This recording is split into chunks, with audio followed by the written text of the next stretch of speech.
I have a very special treat for you guys today. I have been given permission to share details that were told to me about an encounter with a 10-foot tall Sasquatch in the outskirts of the Old Town area. Now, the eyewitness wishes to remain anonymous, so we will just call him Jim, and he named the Sasquatch Bob.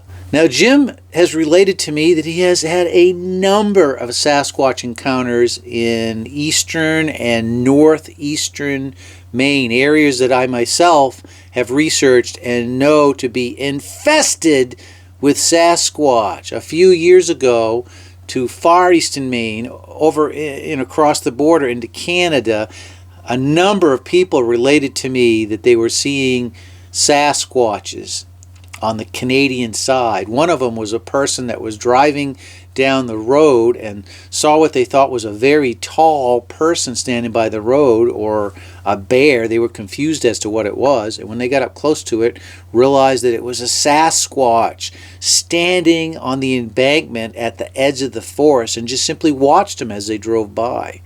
Not too far from this area, another person related to me that their daughter had a playhouse, a treehouse if you will, at the edge of their property, bordering a large tract of forested land, and had told them that she was seeing a gorilla. And at some point they happened to see at the edge of their property a large Sasquatch, which kind of freaked them out and put the kibosh on the little girl going to the treehouse for a while. So in the Maine side, Jim related to me a time, there was a couple instances, he had been fishing in this area that was bordered this huge bog, very similar, I think, to the area where I had the encounter down east off the horseback when we were trout fishing. We were trout fishing as well, and heard a couple whistles in an area where a person wouldn't be able to walk. And if you're familiar with the cranberry bogs and the alder swamps up here,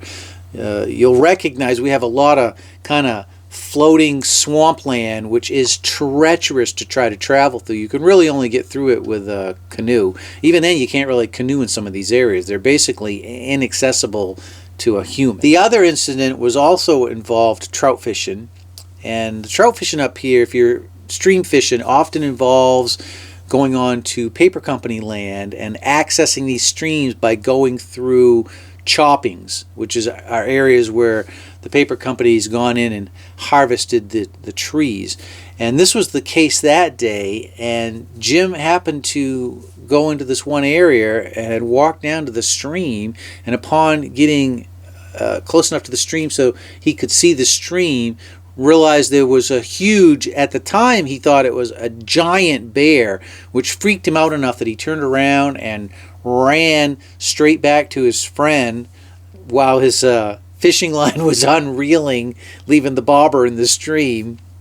And later that day, I guess about an hour later, they were down by the stream and happened to come upon a huge, massive barefoot footprint of a Sasquatch, causing Jim to wonder that what he saw maybe wasn't a bear, more likely was a Sasquatch, the same Sasquatch that left the track. So Jim now lives in the Old Town area on an unpaved road and has had a number of encounters with the nether realm, with the Sasquatches. I'm not sure if the knocking on the side of his house occurred before or after he saw the Sasquatch, but there were some heavy knocking, like something smashing up against the side of the house so powerfully that he was surprised that it didn't break the windows. Apparently it rattled the windows in the house. The day in question where he saw the Sasquatch was, I believe, a day before a snowstorm, and somehow or another he had heard some noises, I believe, and was outside and happened to look across the road and saw this massive Sasquatch that was feeding it away from Jim, trying to get away from Jim, and he just hollered out, "Hey, Bob!"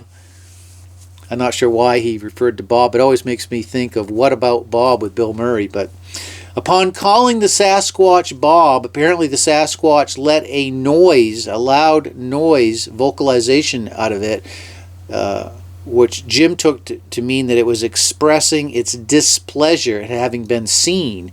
And the Sasquatch at that point was walking by a couple of large pine trees, ended up having to duck under a branch, which Jim went and measured the next day and found that the branch was 10 feet off the ground. So the Sasquatch was at least 10 feet tall, and I was given permission to show you guys this photo. The second pine tree that the Sasquatch walked by, apparently it was kind of irate. It reached up and grabbed onto a pine branch, a dead branch apparently, and snapped it off. And you can see from this photo that this branch is pretty substantial. I think this is probably the first time I've ever communicated with a person who has seen a Sasquatch break a branch off a tree. I think this is a first. There have been subsequent encounters with the Sasquatch. Apparently, Jim also has a garden out back, and there's an old tote road out there, and he's heard. I don't think he saw the Sasquatch again, but heard what he took to be the Sasquatch walking in the back of the house, and believes that the Sasquatch is observing him. There was also, he was coming home from work one day, and in his driveway was a large rock that he had to roll to get out of the road. I guess it was a blue colored rock that was found as a pit across the road, a gravel pit. Those rocks are found in that pit, so Jim took this to mean that Bob must have taken that rock and on purpose put it in the middle of the driveway, kind of as a way of saying, hey, I'm here. Other incident that occurred was there was a fairly substantial birch tree that was leaning, had been leaning, into the woods, and ended up being broken and in the middle of the driveway, opposite of the direction that gravity would have taken it, because it had been previously leaning, into the forest. If it had just broke, it would have fallen in the forest. So Jim took this to also, indicate that perhaps Bob had pushed the tree into the road, which is very interesting because the interview that I did with the people down in Winterport, about a mile from here, that saw the Sasquatch, I think it was last year, they had, after they had that encounter and saw the Sasquatch, there was also a broken gray birch that was found blocking their driveway. So I don't think this is an uncommon occurrence for these Sasquatches to push these trees down. And of course, if you guys follow my channel, you know that we've had several encounters where Sasquatches have pushed trees over, or we believe, we didn't see them do it, but we believe they were the culprits responsible for these large trees falling down while we were camping. So Jim has assured me that he will keep me updated. This is an ongoing saga. I wanted to share it with you guys. I found it to be absolutely fascinating, so cool. It's really close. Old Town's not that far away. Maybe in the future, I might get invited. I don't know. I'd be happy to go up there if I ever get an invite to go to this area to look at it. But I don't want to impose, and I understand that, contrary to what the skeptics like us to believe, a lot of eyewitnesses don't want fame and fortune or notoriety. They don't want to be known to the public. They are keeping this information to themselves. I think it is a mistake to assume that the BFRO has 100% of all the encounters. The majority of people are not reporting these things. They're not telling anybody about it. That's the thing. They're keeping it secret. I think it's even more likely for people to keep this information secret in the Northeast, because up here the Yankees, as it would be, tend to be kind of stoic and reserved and aren't prone to bragging or, airing their dirty laundry, not telling people about what they saw. They don't want to be ridiculed. They don't want to be made fun of. They don't want people to think they're nuts. So they see a Sasquatch and they keep it to themselves. All right, guys, there you have it. Let me know what you think of this story. Let me know if you know of anybody else that's observed a Sasquatch breaking a branch like this. I'd really like to know about it. And as always, I hope you guys are having a fantastic day.